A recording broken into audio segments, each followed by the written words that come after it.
Welcome to the Voice of America in Korean. Direct from Washington, the Voice of America, VOA.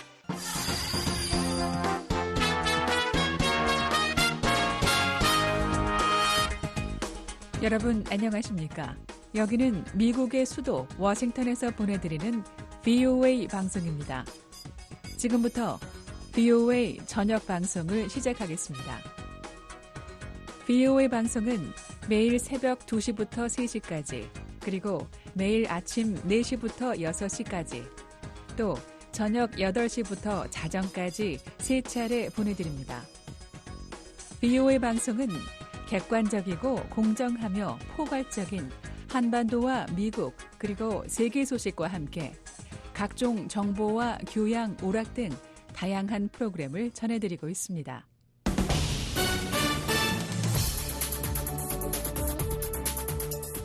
여러분 안녕하십니까? VOA 세계 뉴스입니다. 베냐민 네타냐후 이스라엘 총리가 4일 안보내각 회의를 소집해 하마스 측이 제안한 가자지구 휴전안을 논의할 예정인 것으로 알려졌습니다. 로이터 통신은 네타냐후 총리실 소식통을 인용해 이같이 전하면서 네타냐후 총리는 내각회의에 앞서 이스라엘 정부 내 휴전 협상 담당자들과도 별도로 협의할 예정이라고 보도했습니다. 이와 관련해 미국 CNN 방송은 휴전과 인질 석방을 위한 이스라엘과 팔레스타인 무장정파 하마스 간 기본 합의 체결이 임박한 것으로 보인다고 전했습니다. 방송에 따르면 이스라엘 관리들은 하마스가 최근 다시 제안한 협상안을 긍정평가하고 양측이 최종 합의에 이르기 위한 세부 협상에 들어갈 수 있을 것으로 예상하고 있습니다. 그러나 협상안이 아직 최종적인 것은 아니며 네타냐후 총리가 다음 단계의 협상 진입을 승인해야 한다고 CNN은 보도했습니다. 방송은 또 하마스 측도 이스라엘이 제안한 휴전안에 대한 입장을 중재국인 카타르와 이집트를 통해 이스라엘에 전달한 사실을 확인했다고 밝혔습니다. 바셈 나임 가자지구 내 하마스 정치국장은 3일 CNN과의 인터뷰에서 완전한 휴전과 이스라엘군 철수를 위한 요구 조건을 일부 제시했다고 밝혔습니다.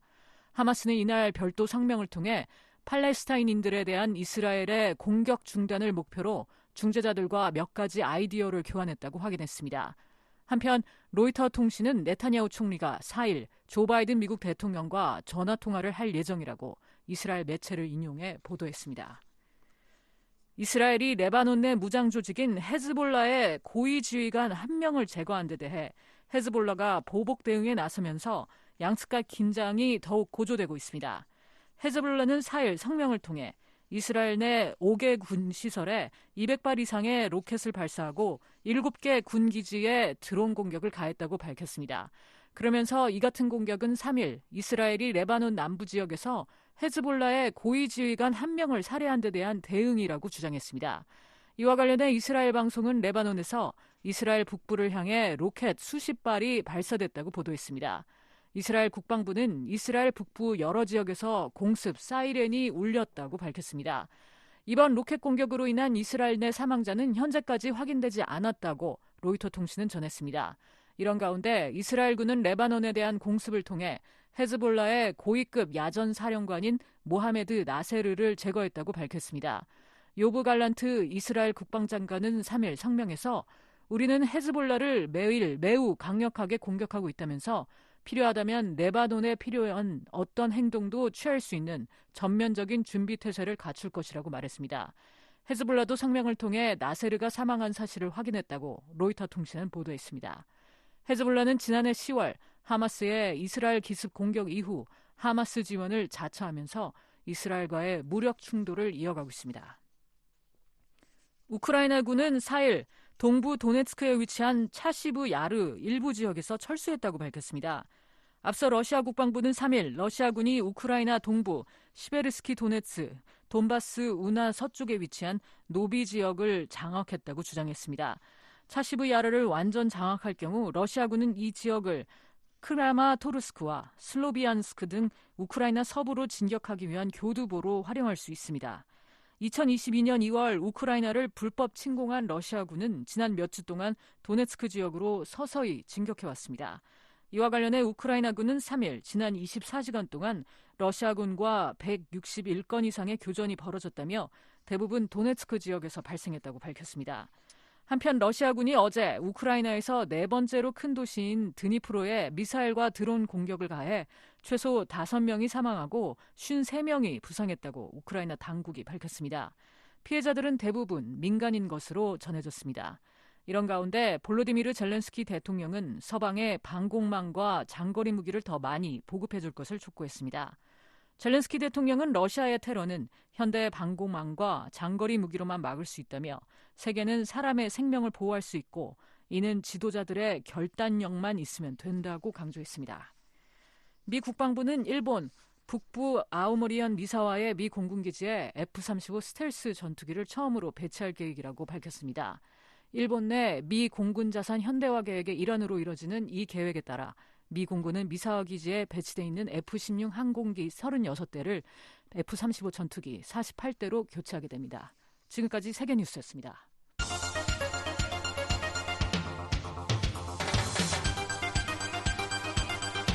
VOA News Today. 여러분 안녕하십니까? 2024년 7월 4일 목요일 VOA 뉴스 투데이 1부 시작하겠습니다. 진행의 노시창입니다. 이 시간에 보내드릴 주요 소식입니다. 북한과 중국이 러시아에 제공하고 있는 자원이 유럽에서 침략전쟁을 부채질하고 있다고 미국 고위 관리가 지적했습니다. 미국 재무부가 돈 세탁 등 불법적인 금융거래와 관련해 북한을 고위험국으로 유지하기로 한 국제자금세탁방지기구의 최근 결정을 미국 금융기관들에 통보했습니다. 북한이 이스라엘에 대한 하마스의 공격을 물리적으로 지원했다는 점을 법정에서 증명할 것이라고 미국 최대 유대인 단체이자 법률회사의 최고 경영자가 밝혔습니다. 내일 북한 날씨 전 지역 구름 많고 비가 오는 곳이 있겠습니다. 최저기온 11도에서 23도, 최고는 21도에서 34도, 바다의 물결은 동해 앞바다에서 0.5 내지 1m, 서해 앞바다 0.5 내지 2.5m로 일겠습니다. 첫 소식입니다. 미국 고위 관리가 북한과 러시아 간의 군사협력은 유엔 헌장과 제재 위반이라며 중단해야 한다고 강조했습니다. 또 대서양과 인도 태평양 지역 안보는 불가분의 관계라면서 협력을 강화해 나갈 것이라고 밝혔습니다. 안준호 기자가 보도합니다. 더글러스 존스 미국 국무부 유럽 유라시아 담당 부차관보는 3일 북한과 중국이 러시아에 제공하고 있는 지원이 유럽에서 침략 전쟁을 부채질하고 있다고 지적했습니다. 존스 부차관보는 이날 BOA 뉴스센터와의 인터뷰에서 러시아가 북한과 하고 있는 일은 유엔 헌장과 제재 위반이라며 러시아가 우크라이나에 대한 전쟁을 중단해야 하기 때문에 이런 종류의 지원은 중단돼야 한다고 말했습니다. The support that DPRK is providing, that China is providing, is fueling a war of aggression in Europe. 존스 부차관보는 미국은 한국이 우크라이나에 어떤 구체적인 지원을 하기를 바라느냐는 질문에 우크라이나는 자신을 방어하는 데 필요한 지원을 받으면 용감무쌍하게 싸울 것이라는 것을 증명해 왔다면서 한국은 탄약 측면에서 많은 지원을 제공했다고 말했습니다. 이어 우리는 모든 국가들이 우크라이나를 지원하고 우크라이나가 스스로를 방어하는 데 필요한 장비를 제공하도록 촉구하고 있다고 덧붙였습니다. 최근 러시아가 북한과 맺은 포괄적인 전략적 동반자 관계에 관한 조약과 관련해선 인도 태평양에서 일어난 일이 대서양 안보에도 영향을 미칠 수 있다는 것을 보여주는 또 다른 예라면서 러시아는 우크라이나에 대한 공격과 침략을 계속할 수 있는 무기를 북한으로부터 찾고 있는 만큼 북러 조약과 북대서양 조약기구 정상회의 연관성이 깊다고 말했습니다. I think this is another example of the ways in which what happens in the Indo-Pacific can impact also transatlantic security. 그러면서 그렇기 때문에 이번 정상회의에 인도 태평양 파트너 국가 정상들을 초청해 이런 공통의 안보 도전에 대처하기 위해 서로 배우고 협력할 수 있는 방안에 대해 논의할 것이라고 말했습니다. 북대서양 조약기구 나토 정상회의는 오는 9일부터 11일까지 워싱턴 DC에서 열립니다. 나토가 올해로 창설 75주년을 맞는 가운데 열리는 이번 정상회의에는 32개 회원국들을 비롯해 한국, 일본, 호주, 뉴질랜드 등 인도 태평양 파트너 국가 정상들과 이스라엘과 일부 중동 국가 외교장관들이 참석할 예정입니다. 존스 부차관보는 인도 태평양 정상들을 초청한 것과 관련해 우리가 점점 더 많은 동맹과 나토의 파트너를 찾는 이유는 나토 동맹들이 직면하고 있는 안보 도전이 종종 우리 파트너들이 전 세계에서 직면하고 있는 도전과 동일한 경우가 많기 때문이라고 말했습니다. It also includes the partners in the Indo-Pacific, because what we are increasingly finding, both the allies and NATO's partners.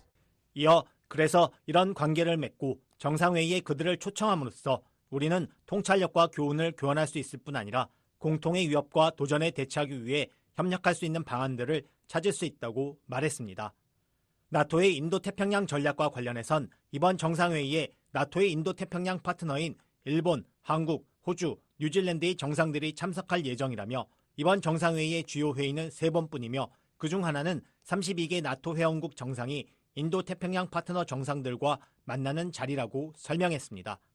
이어 인도태평양 4개국 정상들이 나토 정상회의에 참석하는 것은 3년 연속이 될 것이라며 이는 나토 동맹들이 인도태평양 파트너들과의 관계를 얼마나 중요하게 여기고 있는지를 잘 보여주는 것이라고 부연했습니다.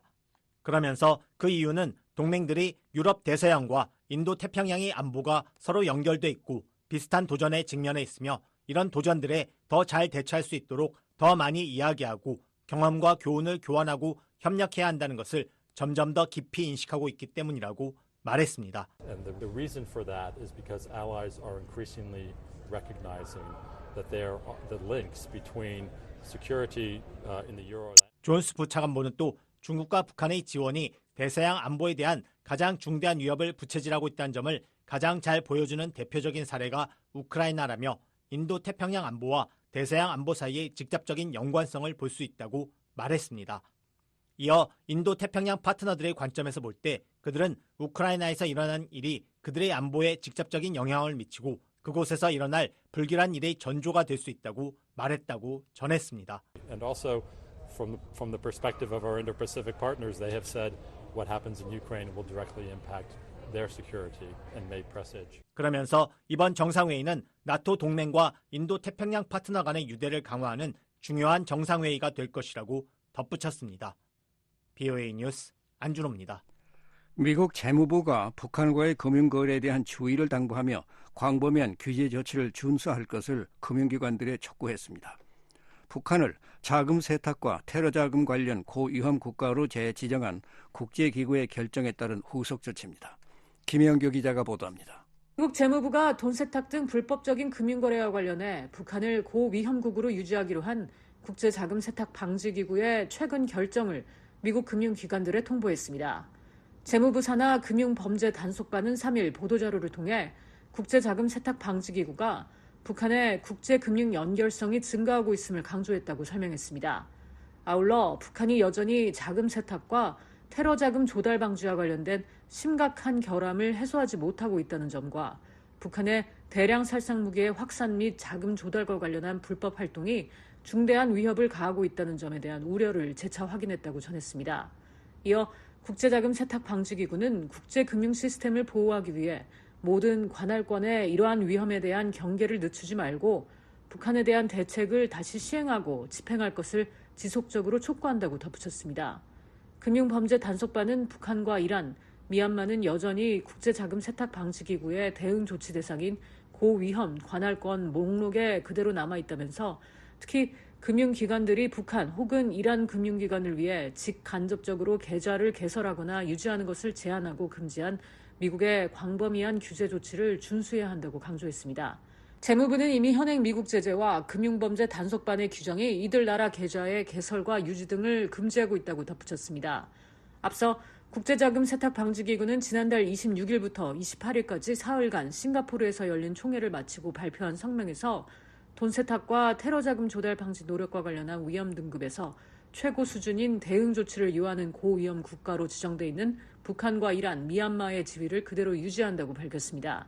경제협력개발기구 산하기구로 자금 세탁 방지와 테러 및 대량 살상 무기 확산 자금 조달 척결을 목표로 창설된 국제자금 세탁 방지기구는 지난 2011년 주의 조치국이던 북한을 고위험 국가로 상향 조정한 뒤 이 조치를 계속 유지하고 있습니다. 특히 대량 살상 무기 확산과 자금 조달 관련 북한의 불법 활동으로 인한 위협에 대해 여러 차례 우려를 표명하고 회원국가 관련 기구들의 금융기관들이 대북 거래에 특별한 관심을 기울이도록 주의를 당부할 것을 권고하였으며 각 회원국이 유엔 안보리 결의에 따른 특정 금융제재를 적용할 것을 촉구해왔습니다. 백악관 국가안보회의 북한 담당 국장을 지낸 앤서니 루지에로 민주주의 수호재단 선임국장은 지난 2월 VOA와의 전화통화에서 미국 정부가 북한인과 북한 기업만 제재하지 말고 중국과 러시아의 조력자들을 제재해야 한다고 말했습니다. North Koreans, North Korean companies, North Korean individuals, and others. And when it doesn't, 루지에로 국장은 북한 개인과 북한 기업만 겨냥하는 최소한의 제재만 가하고 북한을 돕는 중국과 러시아의 은행과 기업, 개인, 제재 회피에 초점을 맞추지 않으면 북한이 계속 이용할 수 있는 허점이 생기게 된다고 말했습니다. 북한은 국제자금 세탁 방지기구의 자금 세탁 관련 고위험국 지적에 강하게 반발해왔습니다. 북한은 지난 2022년 6월 독일에서 열린 국제자금 세탁 방지기구 연례회의에서 고위험국으로 재지정되자 북한 자금 세탁 및 테러 자금 지원 방지를 위한 국가조정위원회 리정철 실장 명의의 담화를 통해 이것은 기구가 우리 국가의 이미지에 먹칠하고 정상적 발전 권리를 침탈하려는 미국의 대조선 적대시 정책에 노골적으로 편승한 부당한 처사라고 주장했습니다. VOA 뉴스 김현규입니다. 북한이 이스라엘에 대한 하마스의 공격을 물질적으로 지원했다는 점을 법정에서 증명할 것이라고 미국 최대 유대인 단체이자 법률회사 사무소인 반명예훼손연맹 ADL의 조나선 그린플랫 최고 경영자 CEO가 밝혔습니다. 지난해 10월 7일 팔레스타인 무장정파 하마스의 기습 공격으로 피해를 본 미국인들이 북한과 이란, 시리아를 상대로 제기한 소송의 대리인인 ADL의 그린블렛 CEO는 3일 BOA와의 인터뷰에서 이같이 말했습니다. 그린블렛 CEO는 대북 소송의 어려움을 잘 알고 있다며 이번 소송을 통해 이들 국가가 어떤 역할을 했는지 증명하고 이에 대한 책임을 묻는 것이 중요하다고 강조했습니다. 그린블렛 CEO를 이재훈 기자가 인터뷰했습니다. ADL의 소장에 따르면 북한의 경우 수십 년 동안 이스라엘 내 테러 공격과 연계된 팔레스타인의 무장정파를 지원해왔다고 지적했는데요. 그러면서 북한은 하마스와 헤즈볼라 등 이란의 대리단체를 지원하고 10월 7일 공격에서 물질과 재원을 제공했다고 밝혔습니다. 좀 더 구체적으로 설명해 주시겠습니까?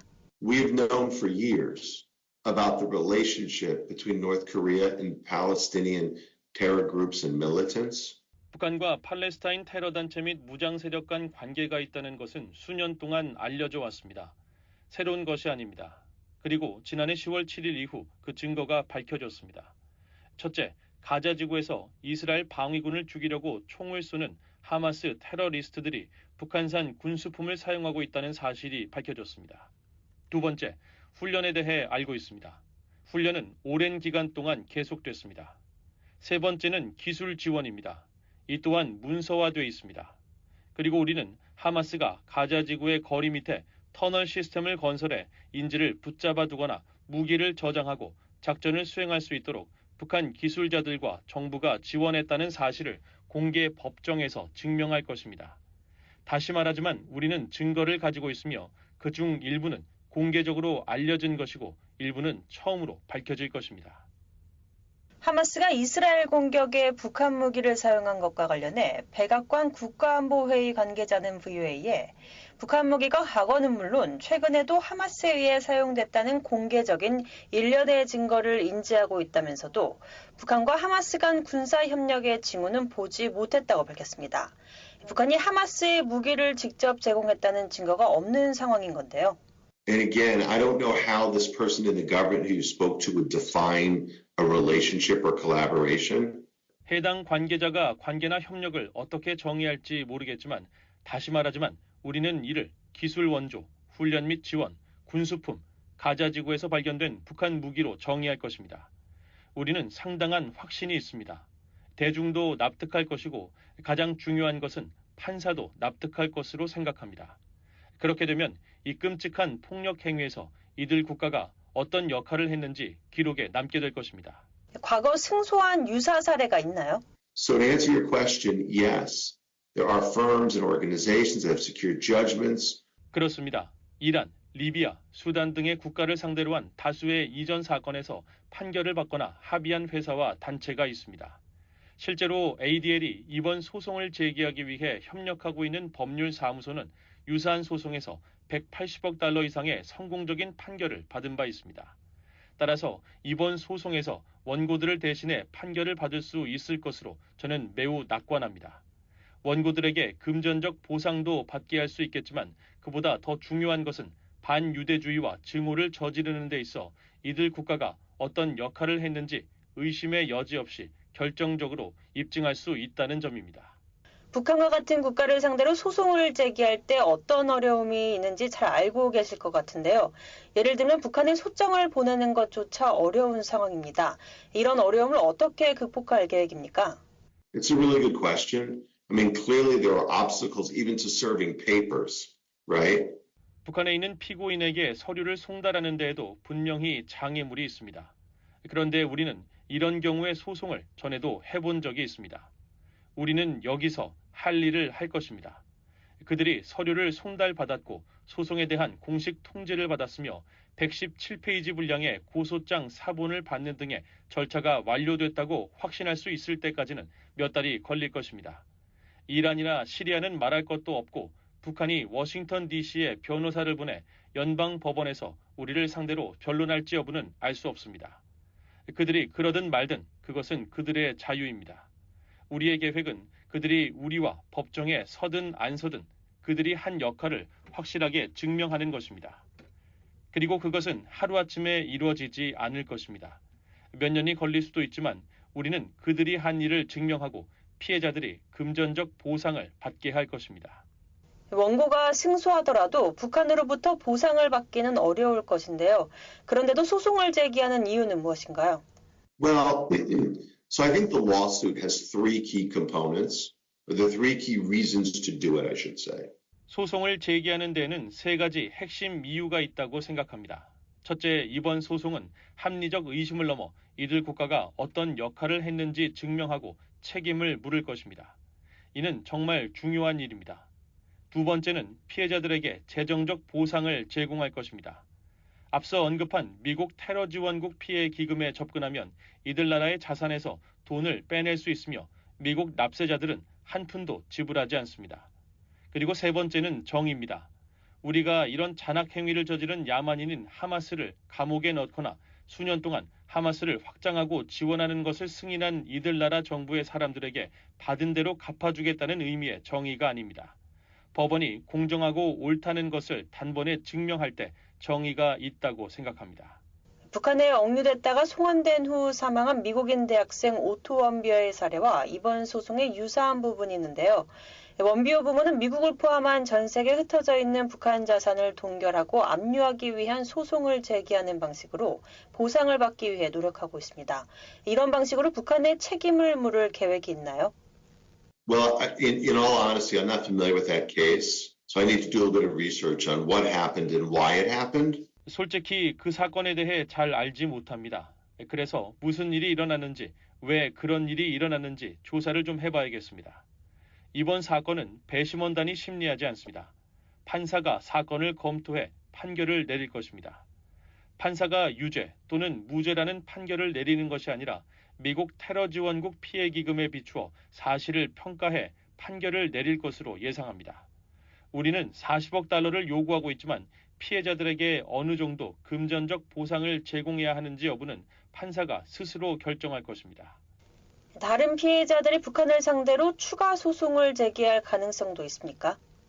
Perhaps, I mean, this case is about the Americans who were affected by 10/7. 아마도요. 이 소송은 지난해 10월 7일 사건에 영향을 받은 미국인들에 관한 소송입니다. 130명의 원고가 있습니다. 우리가 파악하지 못한 미국인이 있을 수 있어 조치를 취하려고 할 수도 있겠습니다. 해외에도 법원이 있는데요. 이번 공격은 이스라엘과 미국에만 국한된 것이 아니라 수십 개 다른 국적의 사람들도 공격을 받은 사건입니다. 따라서 많은 국가들이 처음에 이런 일이 일어나도록 허용한 국가들에 대해 문제를 제기할 수도 있다고 생각합니다. 이제 소송의 다음 단계는 무엇이며 어떤 절차가 남아있고 최종 판결까지는 얼마나 걸릴 것으로 예상하십니까? As you said before, you can't just correspondence is complicated with Pyongyang. 앞서 언급한 것처럼 북한과의 서신 교환은 복잡합니다.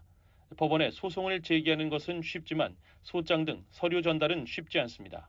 몇 달이 걸릴 겁니다. 이후 판사가 배정되고 판결을 받으려면 아마 2년 이상 걸릴 것 같습니다. 그런 다음 판사가 배상 금액에 대한 결정을 내릴 것입니다. 따라서 이 과정은 2, 3년 정도 걸릴 수 있다고 생각합니다. 지금이 2024년 여름인데 빠르면 2027년 여름까지 이 모든 것이 해결되기를 바랍니다. 미국 유대인 단체 반명예훼손연맹 ADL의 조나선 그린블렛 CEO로부터 하마스의 이스라엘 공격과 관련해 북한과 이란, 시리아를 상대로 제기한 소송에 대해 들어봤습니다. 인터뷰에 이조은 기자였습니다. 다음 주 워싱턴에서 정상회의를 개최하는 북대서양 조약기구가 북러 간 새 조약 체결 등 양국의 관계 강화에 대한 우려의 입장을 재확인했습니다. 북한과 러시아의 밀착이 나토와 아시아 태평양 국가 사이의 협력 중요성을 강조한다는 점도 언급했습니다. 안소영 기자가 보도합니다. 북대서양조약기구 나토는 북한과 러시아가 유사시 상호 지원 등을 포함한 포괄적 전략 동반자 협정을 맺으며 관계를 격상하는 데 대해 나토 사무총장이 관련 주제에 대해 중대한 우려를 표명해왔다고 밝혔습니다. 나토 공보실은 3일 BOA의 관련 질의에 이같이 답하면서 스톨텐베르그 사무총장이 최근에 에스토니아 총리와의 공동 기자회견과 캐나다 공식 방문을 예로 들었습니다. 실제로 옌스 스톨텐베르그 나토 사무총장은 지난달 27일 나토 본부에서 카야 칼라스 에스토니아 총리와 가진 기자회견에서 북한과 러시아의 군사 협력을 거론했습니다. We will also address our global partners, especially our Indo-Pacific partners and the European Union. The war in Ukraine demonstrates 스톨텐베르그 사무총장은 우리는 러시아가 우크라이나 침략 전쟁을 벌일 수 있도록 북한이 무기와 탄약을 제공하는 것을 보고 있다며 이 때문에 우크라이나전은 지역적인 것이 아닌 세계적인 전쟁이라고 말했습니다. 또한 지난달 19일 캐나다를 공식 방문한 자리에서도 북한과 러시아가 전에 보지 못했던 방식으로 서로를 지원하고 있다고 지적했습니다. And they are supporting each other in a way we haven't seen before. Until recently, 스톨텐베르그 사무총장은 최근까지 러시아는 적어도 유엔 안보리 결의 중 일부를 지지하며 제재를 가하고 북한의 핵무기 및 미사일 프로그램 개발에 제동을 거는 등 북한과 약간의 거리를 두려고 노력했지만 이제는 여기서 점점 벗어나려 한다고 지적했습니다. 이어 푸틴이 북한에서 상호 방위 조약에 서명하고 합의했다는 것만으로도 서로를 지지하고 돕는다는 것을 알 수 있다며 이제 우리는 러시아가 북한의 핵과 미사일 프로그램을 지원할 가능성에 대해 매우 깊이 우려하고 있다고 밝혔습니다. 한편 나토는 오는 9일부터 11일까지 워싱턴에서 75주년 정상회의를 개최합니다. 이 회의에 한국과 일본, 호주, 뉴질랜드 등 인도태평양 4개국 정상들도 공식 초청됐습니다. 빅터차 전략국제문제연구소 한국석전은 지난달 19일 BOA와의 전화통화에서 이번 나토 정상회의가 미한일 3국 간 동맹관계를 더욱 긴밀히 할 수 있는 기회의 장이 될 것이라고 말했습니다. If anything, what we'll see is a tightening of the relationship with the United States and the trilateral relationship between the U.S., Japan, and Korea. 차석자는 블라디미르 푸틴 러시아 대통령이 24년 만에 방북한 것과 관련해 양국 군사 협력이 더욱 강화되면 미한일 3국은 더욱 공조할 것이라며 이같이 말했습니다. BOA 뉴스 안소영입니다. 미국 전문가들은 내주 워싱턴에서 열리는 북대서양 조약기구 정상회의에서 북한과 러시아의 무기 거래도 중요하게 다뤄질 것이라고 말했습니다. 유럽과 아시아의 안보가 더욱 통합되는 가운데 나토 회원국들은 한국 등 아시아 협력국들과 우크라이나 지원 등 실질적인 협의를 할 것으로 내다봤습니다. 조은정 기자가 보도합니다. 스티븐 세스타노비치 전 구소련 공화국 주재 미국 대사는 3일 이번 북대서양 조약기구 나토 정상회의 의제의 모든 주제가 한국에 영향을 미친다고 말했습니다. 세스타노비치 전 대사는 이날 BOA에 나토와 그 파트너들은 유럽과 동아시아 안보가 깊이 얽혀 있다고 밝히고 있다며 이같이 했습니다.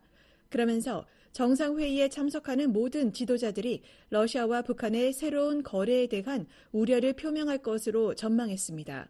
게리 세이모어 전 백악관 대량살상 무기조정관은 2일 VOA와의 전화통화에서 이번 정상회의가 주로 유럽 안보에 초점을 맞출 것이라며 하지만 각국이 러시아와 북한의 관계, 특히 북한이 러시아에 무기와 탄약을 공급하는 문제와 대응책에 대해 논의할 것이라고 확신한다고 말했습니다. Most of the issues will focus on European security.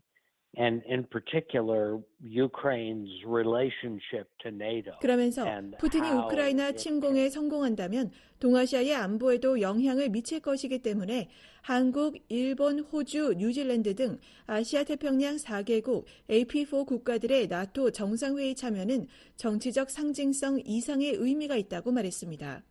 I'm sure they will talk about deliverables. And of course, South Korea has been 세이모어 전 조정관은 한국이 우크라이나에 간접적으로 군사 지원을 해왔다는 점을 거론하며 이번 회의에서 그 지원을 늘리는 방안에 대한 논의가 있을 수 있다고 말했습니다. 세스타노비치 전 대사도 나토 정상회의에서 군사 원조를 포함한 우크라이나에 대한 한국 지도자들의 강력한 지원 약속보다 더 중요한 결과는 없을 것이라고 말했습니다. 마이클 오헨런 브루킹스 연구소 선임 연구원도 한국은 미국의 탄약 재고를 보충하고 한반도 안보를 지키는 역량을 통해 우크라이나를 간접적으로 돕는 중요한 파트너였다고 말했습니다. 그러면서 북러 협력에 대해서도 유럽 국가들의 중요한 통찰력을 제공할 수 있다고 말했습니다. So I think that it will be more of an issue that comes up in conversation and in broader analysis. 오헨런 연구원은 북러 협력이 그 자체로 심층 분석의 주제라기보다는 대화와 광범위한 분석에서 대두될 것이라며 나토와 관련성이 있는 중요한 주제라고 말했습니다. 또 한국은 북한의 행동에 대해 대부분의 회원국들이 알지 못하는 것들을 알고 있을 수 있다며 그 문제에 대한 유용한 상호작용과 대화가 이루어질 수 있다고 말했습니다. 그러면서 아시아 태평양 협력국들이 나토 회원국들과 중러 협력에 대해서도 의미 있는 논의를 할 수 있을 것으로 내다봤습니다. We see this new emerging axis of China, Russia, North Korea and Iran, and two of those countries are very close to South Korea. 오헨런 연구원은 중국, 러시아, 북한, 이란이 새롭게 부상하는 축으로 떠오르고 있다며 그중 두 나라는 한국과 지리적으로 매우 가깝고 이들에 대한 대응은 미국과 동아시아 주요 파트너들 간 잠재적 협력의 영역이라고 말했습니다. 그러면서 중국이 러시아를 도울 수 있다면 러시아도 중국을 도울 수 있다며 러시아의 특정 역량이 향후 동아시아 시나리오와 더 관련될 가능성을 고려해야 한다고 덧붙였습니다. 이어 따라서 나토 정상회의에 아태 4개 협력국들이 모두 참여하는 건 당연한 일이라고 말했습니다. 제임스 프리지스톱 허드슨 연구소 선임 연구원도 우크라이나 전쟁에서 중국의 러시아에 대한 지원을 살펴보는 것은 동맹과 아태 협력국들의 관심 영역이 될 것이라고 말했습니다. I think the most important thing to me is to celebrate this 75th anniversary as a reaffirmation of the commitments made at 프리지스톱 연구원은 이번 정상회의에서 가장 중요한 것은 75주년을 기념하면서 창설 당시의 약속을 재확인하는 것이라고 말했습니다. 그러면서 유럽 대서양의 안보 측면에서 광범위한 동맹 협력과 국제 환경 측면에서 앞으로도 나토의 중요성은 계속될 것이라고 말했습니다. 또 전통적으로 유럽 대서양의 안보에 초점을 맞춰온 나토 정상회의에 아시아 태평양 협력국들이 참여하고 있다는 것은 국제 안보 환경이 점점 더 통합되고 있다는 것을 다시 한번 강조하는 것이라고 말했습니다. 9일부터 11일까지 워싱턴에서 열리는 나토 75주년 정상회의에는 나토 회원국 외에도 한국과 일본, 호주, 뉴질랜드 등 아시아 태평양 협력국 정상도 공식 초청됐습니다. 나토는 지난 2022년 스페인 마드리드 정상회의에 이어 지난해 리투아니아 빌뉴스 정상회의에도 아시아 태평양 4개국 정상들을 초청했습니다. VOA 뉴스 조은정입니다. 북한이 김정은 국무위원장에 대한 우상화를 본격화하고 있습니다. 선대보다 이른 나이에 김 위원장 우상화를 전면화해 대내외의 수령체제의 안정성을 과시하려는 의도지만 국제사회의 제재와 경제난 등은 우상화 효과를 떨어뜨리는 요인일 수 있다는 관측이 나옵니다. 서울에서 김환용 기자가 보도합니다. 북한은 지난달 말 열린 노동당 중앙위원회 제8기 제10차 전원회의에 김정은 국무위원장의 얼굴이 단독으로 새겨진 초상 휘장을 가슴에 달고 참석한 간부들의 모습을 공개했습니다.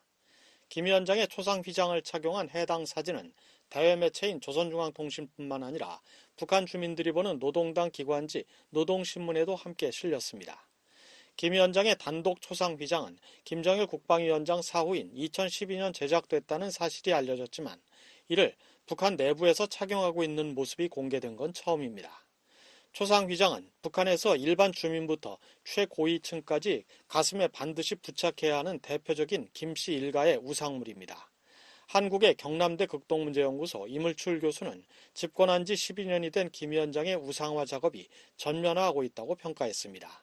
우상화 작업이 단계적으로 진행되어 왔는데 이제 단독 초상 휘장이 등장했다는 것은 우상화의 정점에 도달했다는 것을 시사하는 대목이라고 평가할 수 있을 것 같습니다. 수령체제 아래 김 위원장에 대한 우상화는 집권 이후 꾸준히 진행돼 왔지만 집권 10년 차를 맞으면서 우상화 수준의 가시적 변화가 포착됐습니다. 김 위원장은 지난 2022년 10월 당 중앙간부학교에서 기념 강연을 하면서 새로운 당 건설 5대 노선을 제시했고 비슷한 시기 연포 온실농장에 김 위원장의 현지 지도 업적을 기리기 위해 그려진 첫 모자이크 벽화가 공개되기도 했습니다. 한국정부사나 국책연구기관인 통일연구원 홍민선임연구위원은 김 위원장에 대한 우상화 단계가 권력을 장악하고 제도적 지위에 걸맞는 지도자로서의 우상화 첫 단계를 지나 사상가적, 시대사적 지도자로 절대화하는 두 번째 단계로 진입했다고 진단했습니다.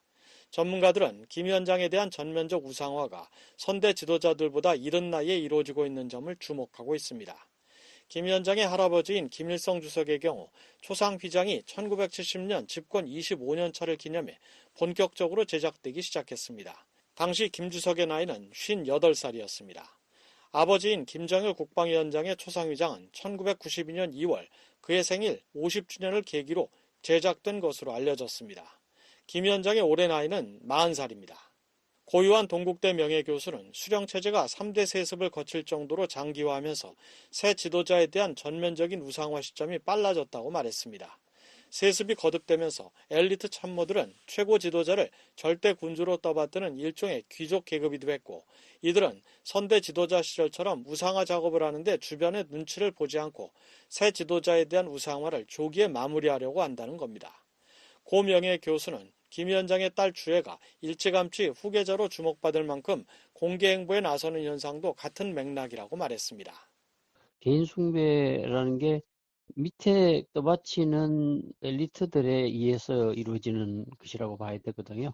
과잉충성 현상이 나타나는 거죠. 후계의 조기 공식화도 그렇고 이 모든 것이 김정은 절대주의 체제로 가는 의미가 있다고 봐야겠죠. 통일연구원 조한범 선임연구위원은 북한 매체 보도를 보면 김 위원장은 전형적인 만기 칠남형 지도자, 즉 하나부터 10까지 현안을 직접 챙기는 스타일로 보인다며 자기 확신이 강하고 자아도취적인 성향 때문에 일찌감치 자신을 선대 지도자들과 같은 반열에 스스로 올려놓고 있다고 분석했습니다. 실제로 본인이 위대한 성과를 도출했다고 판단하는 것 같아요. 전원회의원 하더라도 지난해보다 성과가 좋다. 그러나 지금 농사는 초반이고 이 물가라든지 환율은 지금 최악인 상황이거든요. 그렇게 보면 김정은 위원장 본인이 실제로 자기가 충분히 선대의 위상에 올랐었다고 판단하는 것 같아요. 조선임 연구위원은 선대 지도자들이 우상화를 본격화했던 시점보다 김 위원장의 현 시점은 심각한 경제난과 국제사회 대북제재, 대남 정책에서의 민족과 통일 개념 지우기로 인한 이데올로기적 혼란 등 우상화 효과를 떨어뜨릴 불안 요인들에 둘러싸여 있다고 말했습니다. 김 위원장 우상화가 선대 지도자와의 차별화를 함께 부각하는 방식으로 진행되고 있다는 분석도 나옵니다. 북한은 태양절과 광명성절로 부르던 김일성 주석과 김정일 위원장의 생일 명칭을 올해부터 바꾼 것으로 추정되고 있습니다. 김 위원장은 또 올해 할아버지와 아버지의 시신이 안치되어 있는 금수산 태양궁전을 한 번도 참배하지 않았습니다. 북한이 김 위원장 우상화를 전면화하는데 러시아와의 관계 강화 등 외부 요인이 자신감으로 작용했다는 관측도 나옵니다. 이물출 교수는 우상화 작업은 최고 지도자의 실질적인 성과가 뒷받침돼야 효과를 볼 수 있다며 북한은 동맹 수준의 조약까지 체결한 러시아와의 협력으로 우상화를 한층 강하게 추진할 수 있는 동력을 얻은 셈이라고 말했습니다. 러시아하고 전례 없는 다양한 측면에서의 협력을 토대로 더 자신감을 갖게 된 것으로 보여지고 그 자신감에 토대로 해서 우상화의 속도를 더 높이고 또 우상화의 수준까지 고도화하는 그런 상황이 아닌가 이렇게 평가를 할 수 있을 것 같습니다. 김 위원장에 대한 전면적 우상화가 오는 11월 미 대선 결과에 따라 대미 협상 가능성을 염두에 두고 내부를 정비하는 의미도 갖고 있다는 관측입니다. 홍민 선임연구위원은 우상화 작업은 기본적으로 대내 정치 성격이 강하지만 김 위원장이 북한의 절대 권력자로서의 입지를 확고하게 만드는 게 대미 협상에 있어 간접적인 영향을 줄 수 있다고 말했습니다. 김정은 사상 형식으로 절대적인 지위를 이미 확보를 하는구나. 이렇게 이제 판단하게끔 해서 사실상 북한 내부의 어떤 균열이나 사회적 이완이 없는 것처럼 이제 뭔가 외부에 보여지는 거를 노렸을 가능성은 있다고 봐요. 북한은 앞으로 핵 보유국 선언을 기반으로 정치와 외교, 경제 등 여러 방면에서의 김 위원장의 행보를 업적으로 치장해 대대적인 선전에 나설 것이라는 전망입니다. 이와 함께 김 위원장을 위대한 사상가로 지켜세울 김정은주의를 공표하고 제도적으로 이를 뒷받침하기 위해 헌법과 노동당 규약 등을 바꿀 것이라는 예상도 나옵니다. 서울에서 VOA 뉴스 김환용입니다. 국제법에 위배되는 지속적인 도발 등 북한의 행태는 유엔 회원국 제명 요건에 해당한다고 황준국 주 유엔 한국 대사가 밝혔습니다. 황 대사는 1일 지난 한 달간 안보리 의장국 수임을 마친 뒤 가진 VOA와의 인터뷰에서 이같이 말하면서 다만 북한과 계속 관여해야 할 필요 때문에 적극적으로 나서지는 않고 있다고 부연했습니다. 러시아의 거부권 행사로 활동이 종료된 대북 제재 패널의 대체 기구 마련과 관련해서는 다양한 옵션을 검토 중이라며 좀 더 시간이 걸릴 것 같다고 말했습니다. 안소영 기자가 황 대사를 인터뷰했습니다. 북한이 닷새 만에 또 탄도미사일을 쐈습니다. 북한의 군사 도발이 계속되는 가운데 이번 미사일 발사에 대해 안보리 수집 요청이나 대응 계획이 있습니까? 북한이 이제 계속 저렇게 도발을 하고 있기 때문에 그때마다 계속 안보리 회의를 소집할 수는 없고요. 사안의 경중을 봐가면서 하는 것인데 이번 것은 이제 조금 더 분석을 해봐야 될 것 같고요. 우선 정찰위성 같은 경우에는 금년에 3번 시험을 하겠다고 이미 발표를 했는데 아직 한 번밖에 안 했잖아요. 상반기에. 후반에 지금 2번이 남아있는 것이고 그것을 비롯해서 뭐 여러 가지 도발을 할 수 있기 때문에 안보리 차원에서도 항상 주의 깊게 보고 있고요. 아시다시피 이제 북한 러시아 관계가 최근에 군사적으로 밀착되고 있고 또 북한의 정책과 또 레토릭이 상당히 공격적으로 되고 있기 때문에 저희가 더욱더 긴장을 놓지 않고 있습니다. 한국은 지난달 2014년 이후 10년 만에 안보리 의장국을 수임했습니다. 가장 큰 성과 또 아쉬운 점은 무엇이었나요? 가장 큰 성과라고 한다면은 우리 입장에서는 이제 북한 문제, 한반도 문제에 대해서 종합적으로 집중적으로 다루는 기회가 됐다. 북한 인권 문제에 집중한 그 공식 회의를 작년 8월에 이어서 아시다시피 작년 8월에 미국 의장국하에서 열렸던 회의가 5년 반 만에 열렸던 것이고요. 예. 이제 금년에 우리 의장국하에서 회의를 열어서 저희 의도는 적어도 1년에 한 번 북한 인권 문제에 대한 공식 회의를 열어서 그 모멘텀을 계속 이어나가야 되겠다 이렇게 생각을 하고요. 많은 나라가 미디어 스테이크아웃에도 참여를 해줬고 특히 대사들이 많이 참여를 했고 그 다음 주에 있었던 사이버 안보 문제는 물론 북한에 초점을 둔 회의는 아니었습니다만 북한의 그 사이버 위협에 대해서도 다시 한번 조명하는 기회가 됐고요. 또 6월 마지막 금요일에 있었던 북한 핵 문제 관련된 논의는 북한의 도발에 대해서 그 리액티브하게 회의를 열었다기보다는 그 러시아 북한 간의 군사 거래라는 매우 중대한 안보리 위반 사실에 대해서 리액티브하게 회의를 소집을 해서 패널이 없어졌음에도 불구하고 그 브리퍼를 통해서 민간 기관이긴 하지만 그 상세한 브리핑을 통해서 유엔 회원국들의 주의를 환기하고 제재 위반 사례에 대한 정보를 제공하는 그런 중요한 회의 회의였다 이렇게 생각합니다. 그래서 또 세 회의가 다 매우 우리 입장에서 봤을 때는 대단히 성공적으로 기대했던 것 이상으로 성과를 거뒀다. 가자 사태에 대해서 이게 중요한 어떤 협상, 지금 진행되고 있는 휴전과 협상에 대한 타결을 요구하는 그런 안보리 결의를 채택했음에도 불구하고 우리가 이제 의자지 가자 사태에 진전이 없습니다. 그건 좀 아쉬운 점이고요. 북한의 탄도미사일 발사를 비롯해 북러 무기 거래는 엄연한 유엔 안보리 결의 위반입니다. 유엔 안보리 상임이사국인 러시아와 중국의 비협조로 북한의 이 같은 위반 행위에 아무런 조치를 취하지 못하고 있는데요. 다른 대응 방안은 없을까요? 일단 안보리에 단합된 어떤 결정이 나오긴 어렵다. 그러니까 전 유엔 회원국에 대해서 법적 구속력을 가지는 어떤 조치, 추가 제재 조치라든지 이런 결정을 하기는 현실적으로 지금 어렵습니다. 중국과 러시아가 반대하고 있기 때문에. 그럼에도 불구하고 우리가 안보리 회의를 계속 소집하고 또 논의를 이어나가는 것은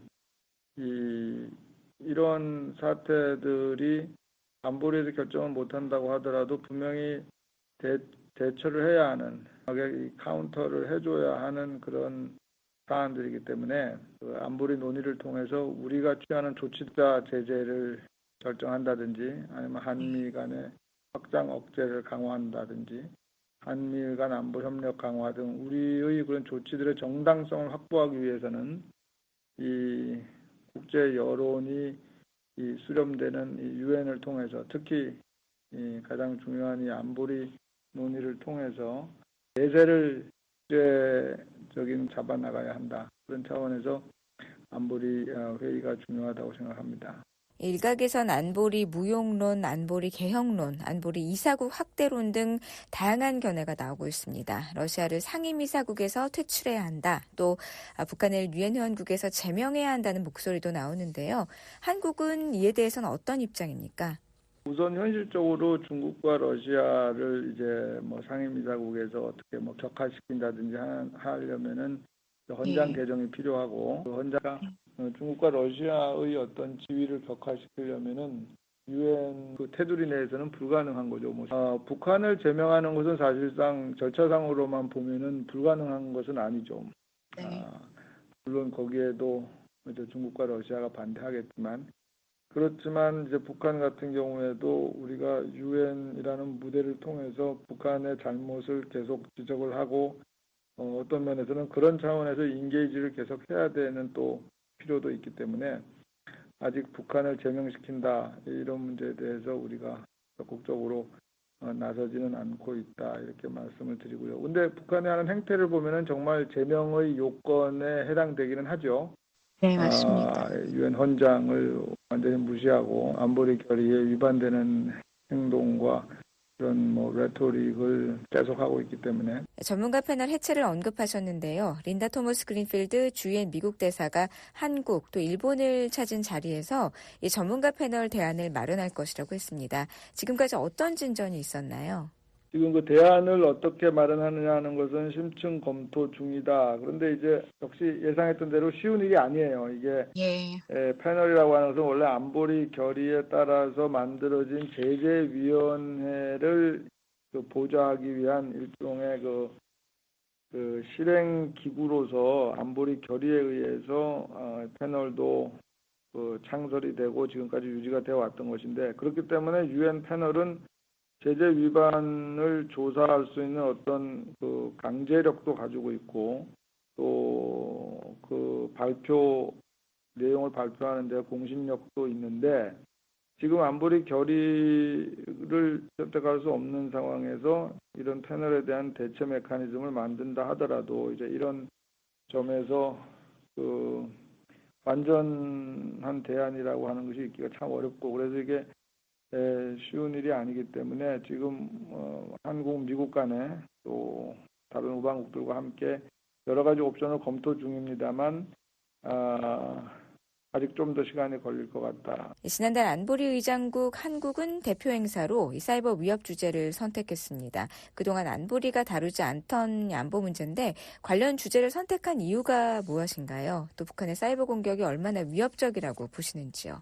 북한 사이버 위협은 지금 현재 그 WMD 그 북한의 핵 미사일 프로그램을 지탱하는 어떤 재원 마련에 있어서 이 사이버가 결정적인 역할을 하고 있기 때문에 거의 평화와 안보에 대한 직접적인 위협인 것은 틀림없고요.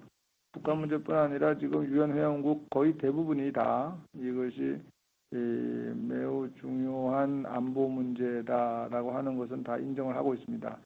다만 이 사이버 문제라고 하는 것이 책임 귀속, 그러니까 이제 애트리뷰션이라고 하는 것이 어렵고, 또 여기에 그러면 다른 어떤 평화 위협이나 평화 파괴 행위에 적용되는 헌장의 조항들, 또 국제 인도법, 이런 어떤 기존에 지난 수십 년간 이게 정착되어 온 국제적인 그런 법이나 규범들을 이 사이버에 어떻게 적용하느냐 하는 문제에 대해서 주요국들 간의 이견이 또 있기 때문에 어떻게 이것을 다뤄야 하는지 하우에 대해서는 아직까지 넘어야 될 산이 많다. 다만 안보리, 그러니까 국제 평화와 안보를 책임지는 1차적인 가장 주요 기관으로서 안보리가 이 사이버 안보 위협에 대해서 어떤 역할을 해야 하고 계속 그 관심을 가지고 다루어 나가야 한다는 데 대해서는 그런 필요성에 대해서는 공감대가 많이 확산돼 있다. 그런 면에서 우리의 그 시그너처 이벤트는 상당히 성과가 있었다 이렇게 봅니다. 북한 인권 문제에 대해 짚어보겠습니다. 우크라이나 전쟁 또 가자 문제 등으로 북한 인권 문제가 유엔의 관심사에서 멀어지고 동력을 잃었다는 지적도 있는데요. 이 점은 어떻게 보시나요?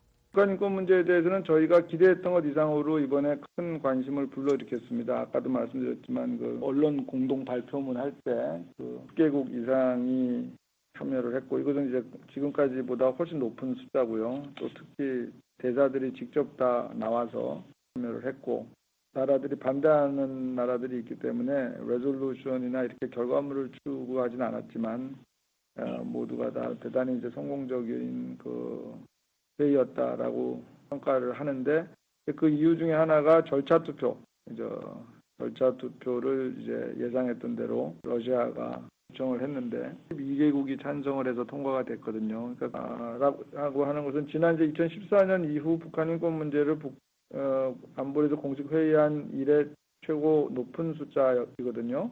제가 이번 그 회의에서 강조했던 것은 인권 유린이 멈춰야 북한 핵 개발도 멈춰진다. 인권 유린과 핵 개발은 북한 이게 쌍두마차와 같다.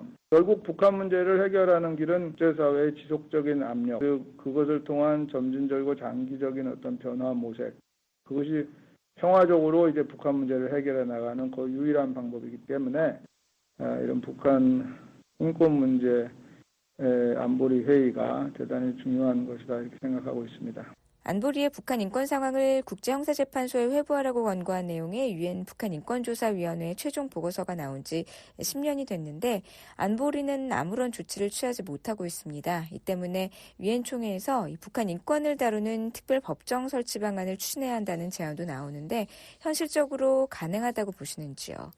둘 다 지금 현실적으로 가까운 장래에 이런 것이 실현될 수 있는 그런 가능성은 낮습니다. 한국과 러시아가 거부권을 가지고 있고, 또 특별재판소 같은 경우에는 그동안에 이제 전례를 보면은 캄보디아 특별재판소 크메르루즈의 그 잔악행위에 대한 캄보디아 특별재판소가 하나의 좋은 예인데, 이 경우에는 캄보디아 정부가 직접 요청을 한 것이고, 그 캄보디아 정부 요청에 의해서 내가 결의를 통해서 재판소를 설치한 것인데, 지금 현 상황은 북한 정부가 그것을 요청할 가능성도 없고, 또 총회 결의라고 하는 것이 구속력도 없기 때문에 한마디로 말해서 특별재판소는 그 해당 국가의 동의나 협조가 반드시 지금 있어야 되는 것인데 그것을 기대하기는 어렵다. 다만 이제 우리 입장에서는 우리 법무부가 북한 인권 기록 보존소 활동을 통해서 이제 장래에 그 인권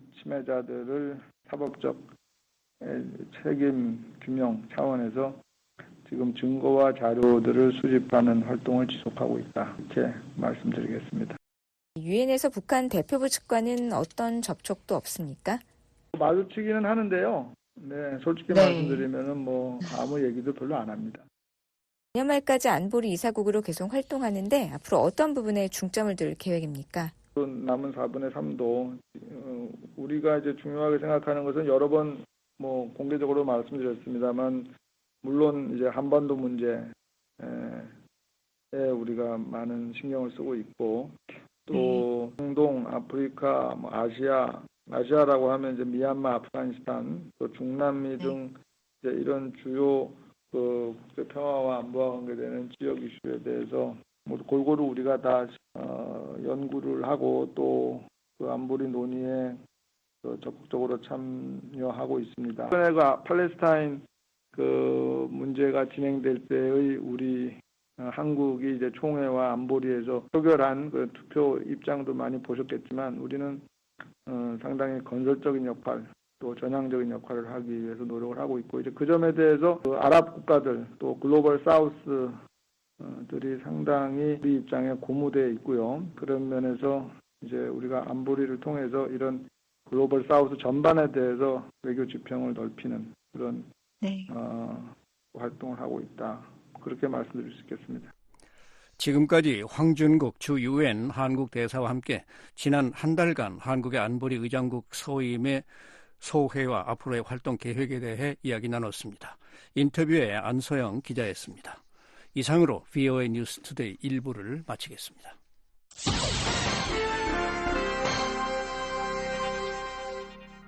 미국 정부의 견해를 반영하는 논평입니다. 오늘 미국인들은 제248회 독립기념일을 축하합니다. 1776년 7월 4일 당시 13개 북미 식민지연합의 정치협의체인 대륙회의는 독립선언문의 최종 내용을 승인했습니다. 이 결정에 따라 미래의 13개 주는 대영제국으로부터의 독립을 세계에 선언했습니다.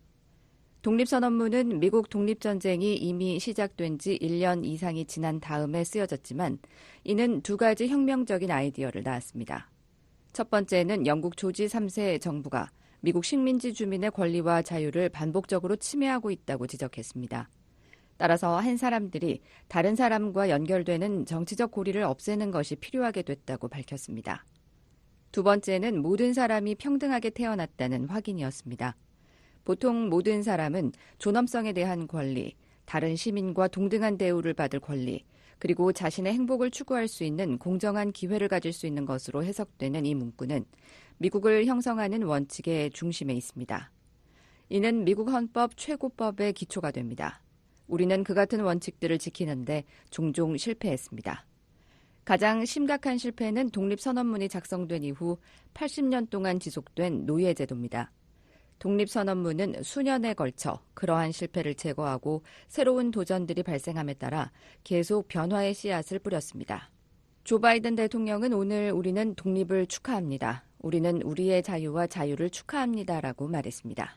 While the other nations were formed based on things like geography, ethnicity, religion, America is the only nation. 바이든 대통령은 다른 국가들은 지리와 민족, 종교와 같은 것들의 기반을 두고 형성되었지만 미국은 역사상 하나의 아이디어에 기반을 둔 유일한 국가라고 말했습니다. 그러면서 그것은 우리가 이러한 진리를 자명하게 생각하며 모든 사람들은 창조주에 의해 양도할 수 없는 어떤 권리들, 그들 중에서 생명과 자유, 그리고 행복 추구와 같은 것들을 부여받았다는 것이라고 말했습니다. 그러면서 우리는 항상 그 말에 따른 것은 아니지만 결코 그 말에서 벗어난 적이 없다고 말했습니다. 또 오늘 그리고 하루 종일 우리는 분명히 말해야 한다며 우리는 결코 거기에서 벗어나지 않을 것이라며 우리는 결코 거기에서 벗어나지 않을 것이라고 강조했습니다. 미국 정부의 견해를 반영한 논평이었습니다. 이에 대해 의견이 있으신 분은 편지나 팩스, 전자메일을 보내주시기 바랍니다. 주소는 Voice of America, 약자로 VOA를 쓰신 뒤 코리안 서비스, 주소 330 Independence Avenue, SW, 워싱턴 DC 20237 USA입니다. 전자메일은 korean@voanews.com으로 보내주시기 바랍니다. 듣고 싶은 방송을 놓치셨나요? 인터넷 웹사이트 www.voakorea.com으로 들어오시면 실시간 방송 청취는 물론 다시 듣기, 방송 원고 보기가 가능합니다. VOA 방송 웹사이트 www.voakorea.com에 많은 이용 바랍니다.